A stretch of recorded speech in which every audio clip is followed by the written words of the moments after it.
อัน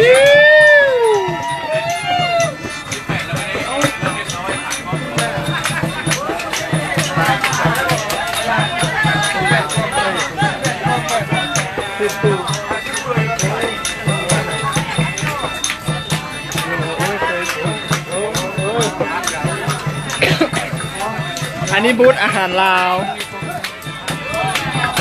มีแต่คนลาวในบูธนี่นะ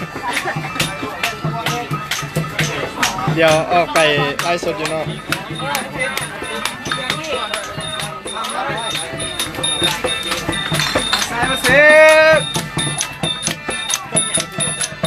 อันนี้บุญลาอยู่ญี่ปุ่น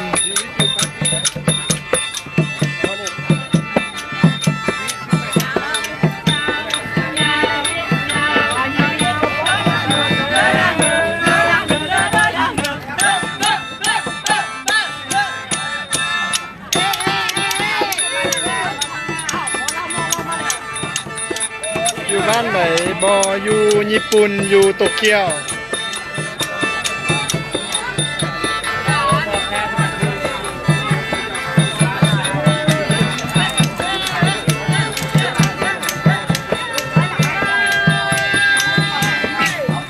อันนี้แม่ค่าตำทุ่งเก็บโต๊ะได้พวกเองครับ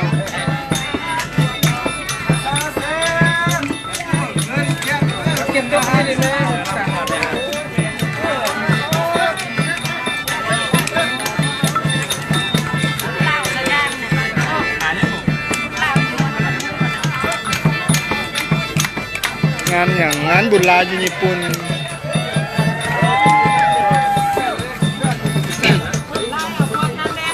เอาแล้ว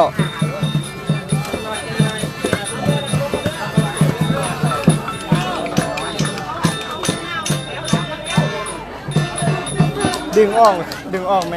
ผ้ากันเปื้อนโดย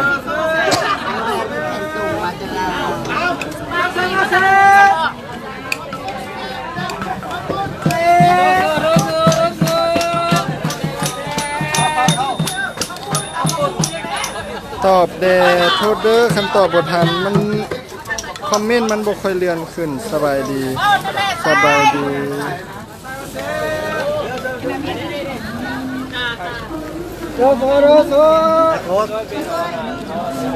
สบายดี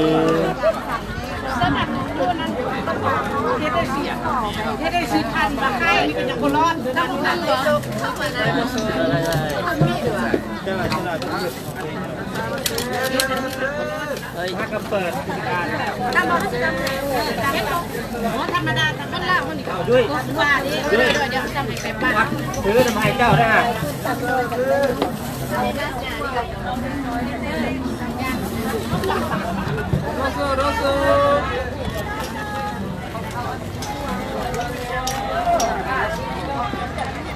สิพาเบิ่งบรรยากาศ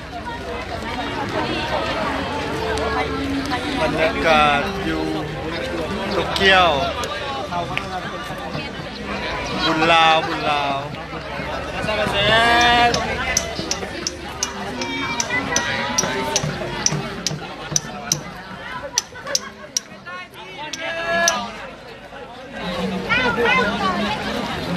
งานอย่างนั้นบุญลาวอยากเห็นหน้าคนไทยสบายดีประธานพระเจ้าอยู่ก็เอามาต้อนเราไล่ศพทุกอย่าง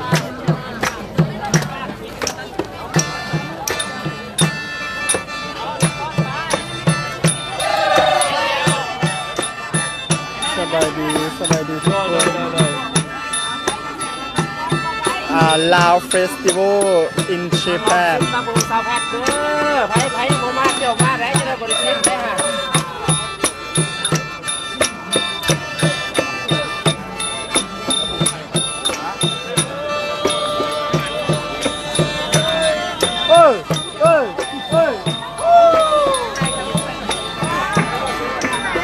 ถ้าไปเบิ่งสะเพชรตำบักหุ่งมันนี่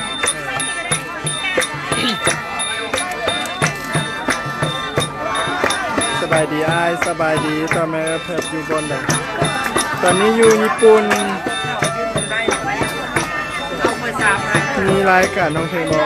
มีรายการน้องเพลงมีเด้อถ้าเบิ่งมื้อนี้แหละมื้อนี้กับมื้ออื่นอยู่โตเกียวตอนนี้เบิ่งอันนี้ไปก่อน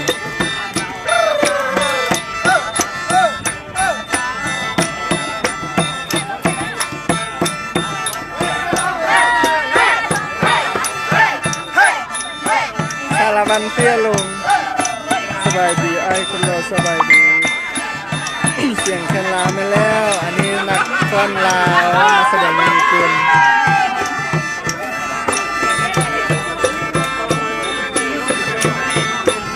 มวน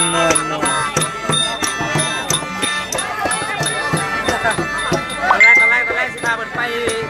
ซิบุย่าอยู่นะไปคาเต้ไปได้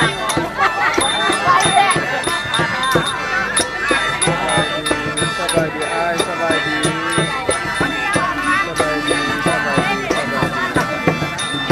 โอ้โหนี่เสียแพทย์ไปขายตำบักหุ่งมีกุลเนี่ยแล้วจะเป็นมาขายตำบักหุ่งก็ได้เพิ่นขึ้นห้องเพลง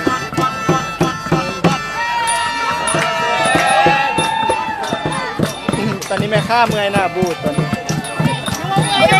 บ่ได้พูดกันบ่ได้พูดเยี่ยมเฮ้ยเอ็มยิ้มเลยเอ็มยิ้มโอ้ยอย่าให้นะเจ้าอ่ะตู้กับการเขาจะเก็บมา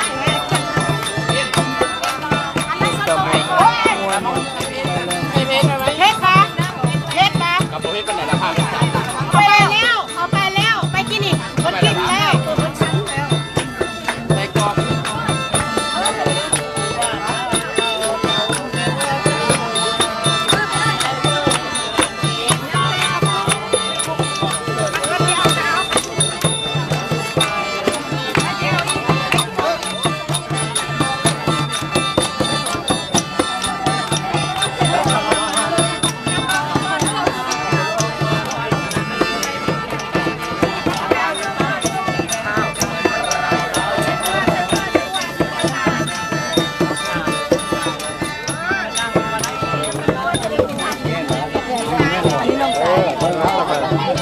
เอาคนไหนตามมาหุ้นเส้นมาขอเส้นเอาใส่มาสิอันนี้ใส่มาสิเอาที่ไหนน้ำร้อนอยู่นะเอากับทีมมานี้แพทเอา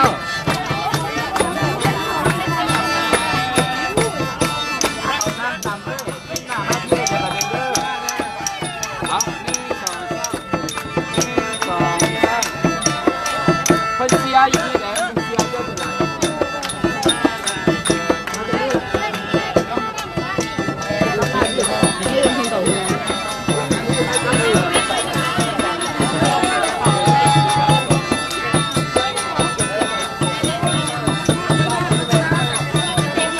มวนเด้ออยู่ญี่ปุ่นงานอะไรเป็นงานบุญลาวอยู่ญี่ปุ่น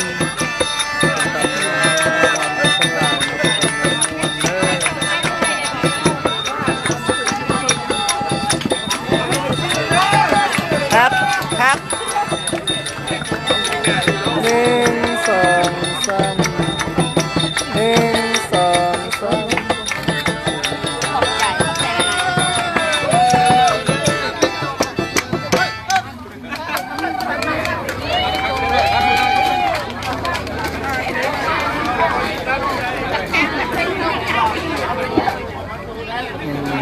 สมัครแข่งเสียวันที่เดือน6วันที่จื้อบ่ได้ไม่มีอยู่สัญญาเดี๋ยวไปต่ำเซฟตุ๊บคันจะที่ย่างไปใช้ทำซักเอาไว้แล้วมันจะได้สดเก็บมาเก็บแค่ทำอยู่ได้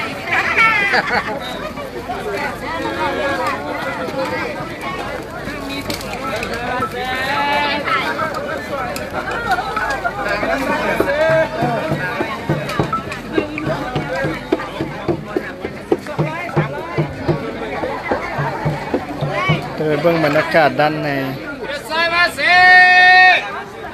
ไปว่าอย่างเนี่ยค่ะวันที่22เลยอยู่ไสโดยไม่แล้ว22อยู่ไสเนี่ย โอเคได้ครับ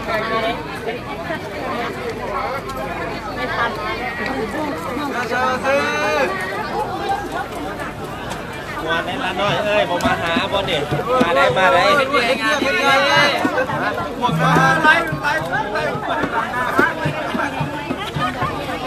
้นเวทีเนี่ยคุณนี่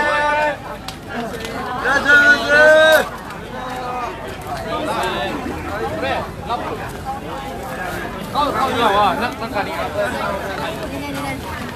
อันนี้ อ๋อสบายดี สบายดีแก่บ่สบายดี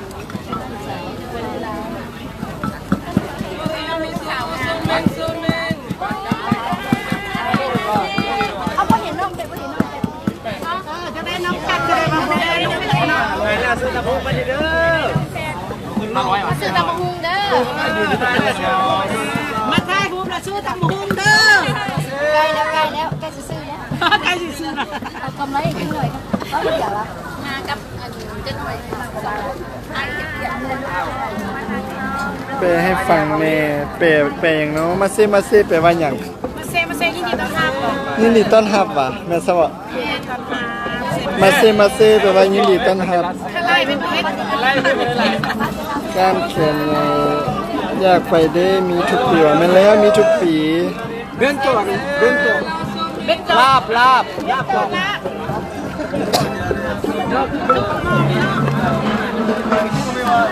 เปิดมาแม่ yes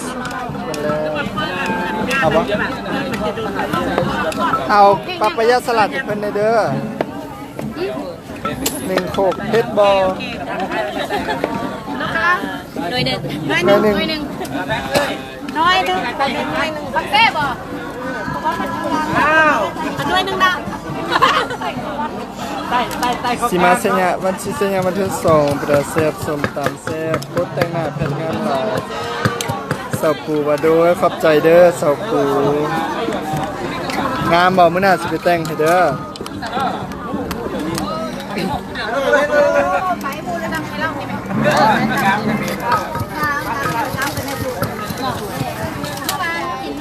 เป็นตาแซ่บเพชรจำแซ่บเพชรดังที่สุดในลาวตอนนี้ โดยสาวปูมิจักโอ้สุดยอดแบบนี้แป๊บหนึ่งเด้อ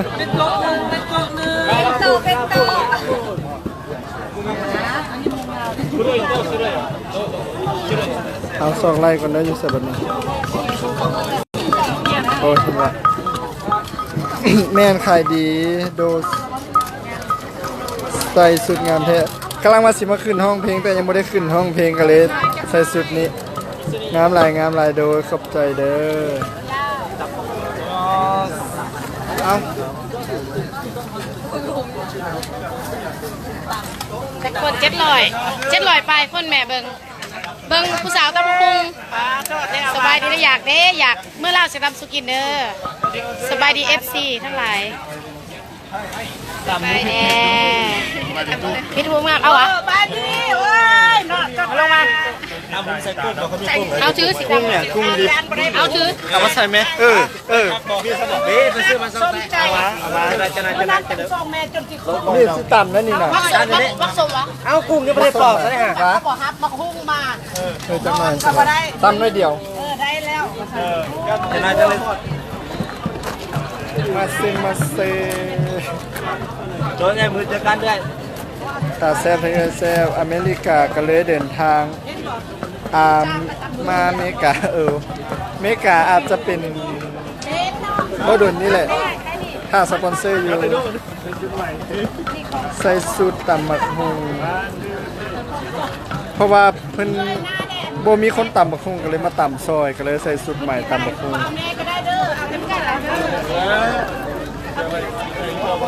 แม่ก็มีใต้เดี๋ยวให้ได้ลูกเรียนยังไงดีเด้อล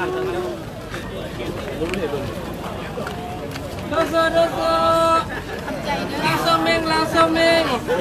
อยากเห็นหน้าคนเว้าว่ะนี่ได้หน้าคนเว้า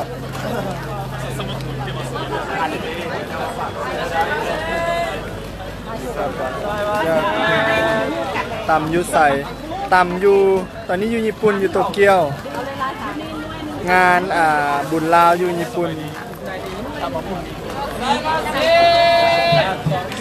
ฟังมาเพชรโดยเดียวเพชรขึ้นห้องเพลงลาสิไลให้ฟังเพชรอยู่ใส่ตอนนี้อยู่ญี่ปุ่น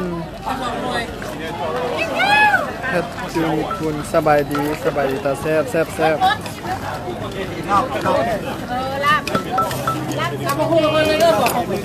ส่งไปเตยส่งมวยปะ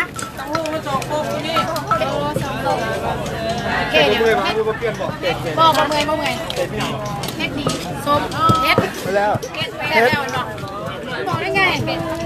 แซ่บแล้วนะใส่ต้มมันนี่ใส่ เป็นแม่ค้าข้าวตำ สวยตุ้มกินนะ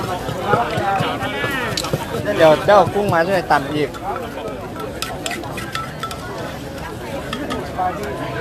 เฮ็ดบอก เฮ็ดขึ้นนัว ใส่เองมาเฮ็ด นัวคักเนาะ ยุบใส่เองอยู่ไหนอีก2ข้อได้แม่เฮ็ดได้แม่ตำหรอบ่ตำครบเดียวเด้เดี๋ยวลูกตำไหมเดี๋ยวต้องหาเนาะ มาซิกินจังไหนเนาะ เท้าครัวอยู่พี่นี่ต้องการทำครับ กินซอยเด้ เพื่อนั่นเนาะ คนบ่มีหมูกิน ดาราเนาะเน็ตไอดอลนักพองเน็ตไอดอลอยากได้ขึ้นเวทีเอาขึ้นเวทีวันนี้จะออกกันแล้วเน็ตไอดอลไม่น่านั่นเด้อเพื่อเปลี่ยนเป็นเนี่ยนะไฟของเทียนเด้อนะอาจจะ แพทตำมาให้เจ้ากินหั่น เนาะ ตำแพทตำมาให้เจ้ากิน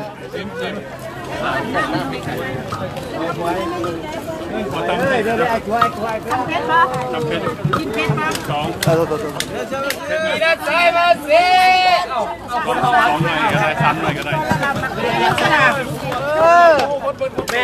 เฮา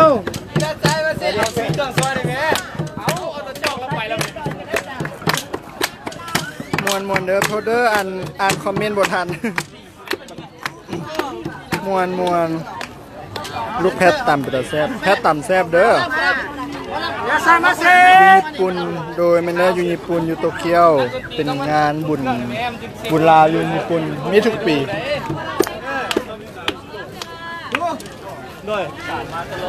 โอ้ลูกอัดไปใส่กินี่อ๋อกินี่มันเน็ตรุดโดนบ่ได้สิกะโดยการยังโดนอยู่กับประมาณบ่แน่ใจเลย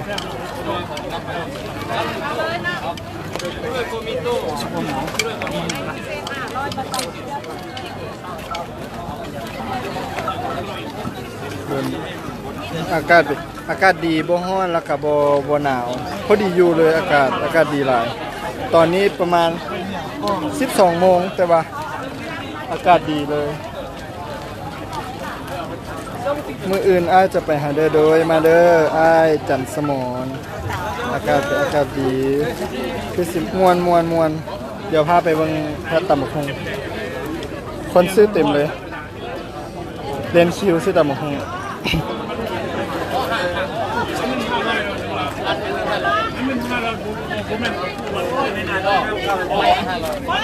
พอแล้วท่านนี้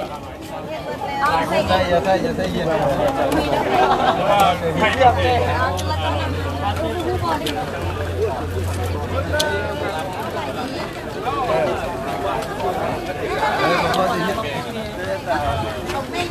มาต่ำที่ไทยได้เดินน้องแพบ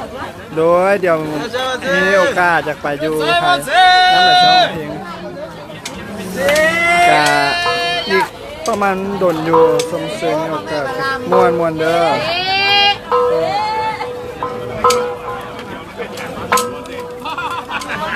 แถมยู200แถม200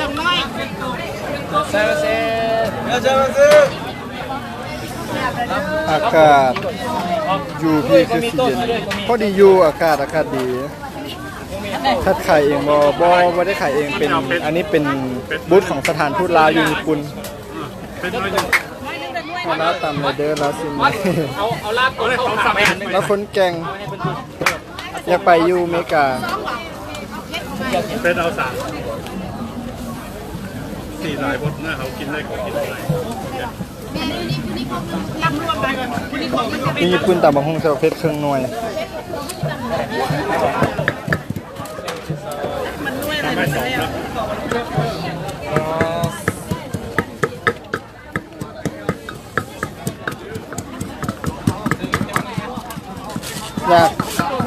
กินส้มตำมาเด้อตามวนเนาะม่วนอยู่ญี่ปุ่นม่วนหลาย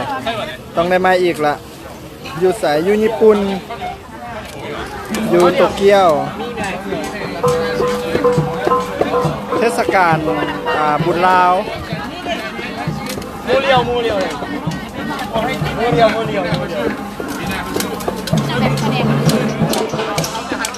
อันนี้จังน้อยอันนี้เป็นเวทีที่จังน้อยขึ้นแสดงเวทีตัวนี้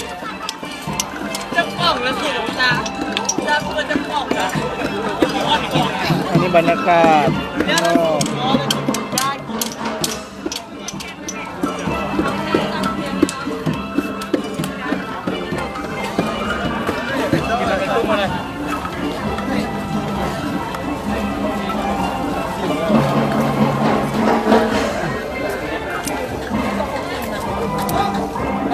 นัวดีขนาด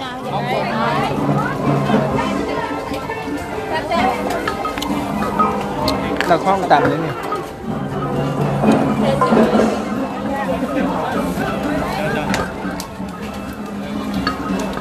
เวียงจันทร์อยู่ใส่ อยู่ถักหลวง ท่าหลวงอ๋อดีได้สะดวก แล้วเจอซื้อ เวียงจันทร์อยู่ไม้เดียว เวลาญี่ปุ่นเฮ็ดจังมือมีจักมือปะบุญอันนี้ แล้วเจอซื้อ สองมือมือนี้กับมืออื่น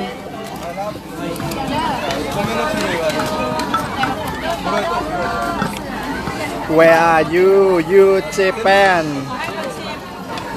อยู่เนาะอยู่ต่างประเทศก็มีเทศกาลมีโดยม่วน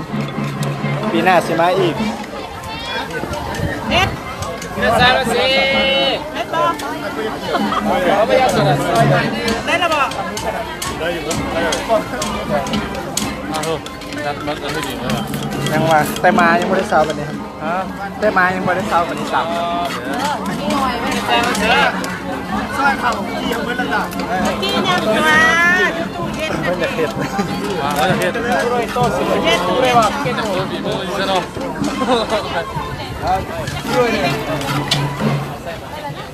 อยากไปอยู่อเมริกาฮะหาสปอนเซอร์ให้ในอยเด้อเป็นตาแพงคอยติดตามเจ้าโดยขอบใจเด้อติดตามฉันแบบอยู่เจแปนเมืองไหนอยู่โตเกียวบุญลาอยู่ที่ญี่ปุ่นโดยบุญลาอยู่ญี่ ไป ปุ่น ไปทำบุญมาแล้วเนี่ย ไปทำบุญมาเลยนะนี่ขอบคุณนี่เด้อพวกของไอ้เนี่ยทำไมต้องปก ไปจำละลายให้เนี่ยข้าว เขาจะทำหลายๆจะให้หลาย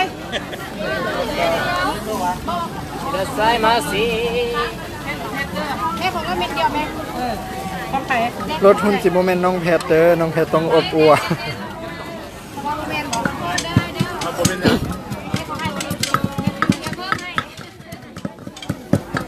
ให้จะอ่านแล้วใจดีแล้วแล้วค่ะ ใส่มาสิ ตาย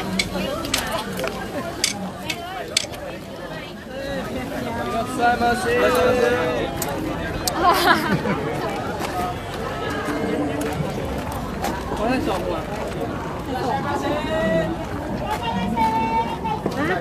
เซมาเซแล้วล่ะบอกภาษาใจ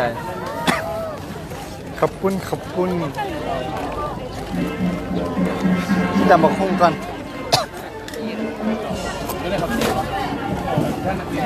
โดยยี่เห็น แล้วใส่มาสิ สบายดี แล้วใส่มาสิ นักเรียนญี่ปุ่นน่าหักปะ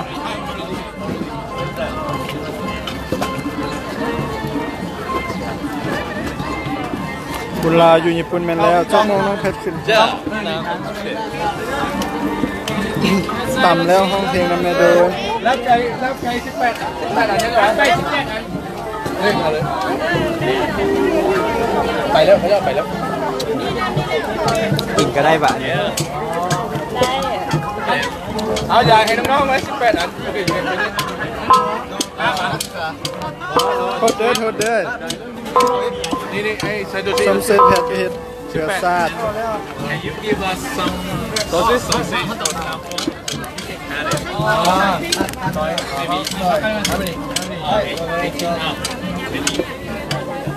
เ เ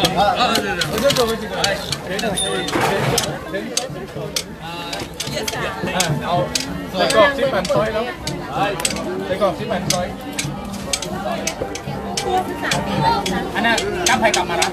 ซอยจะกลับรถซอยใส่กรอกซิปแผ่นซอยต้อง เรียกเครื่องหมูว่าแบบถ่ายพวกเรามุ่งจับไปแค่หมูก็ต้องขายอยู่ที่ตัวมันอยู่พุ่นห้องบนบอกเขาเจ้าแน่กินกับตับ เนาะเก็บมูกินกับตับหมู เดี๋ยวจะมาสิ อย่างนี้มาใช่ไหมราคาอะไรกัน เดี๋ยวอันน้ำไม่แก้วนี้ เกียงมีป่ะ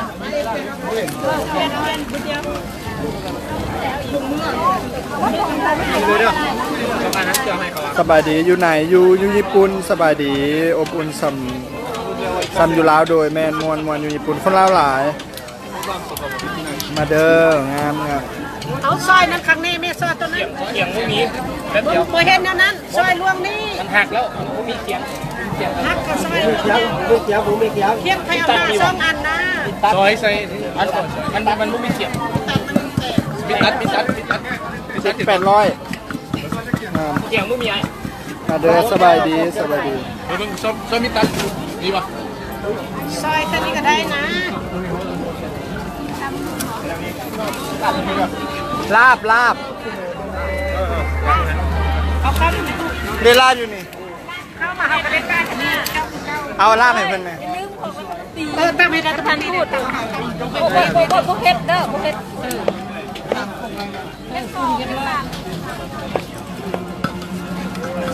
ขายดีขนาดเลย ขายดีได้ตำบักหุ่งนะ อยู่ญี่ปุ่นบอกโดยไม่นแล้วอยู่ญี่ปุ่นกินฟรีบ่ได้กินฟรีเด้อขาย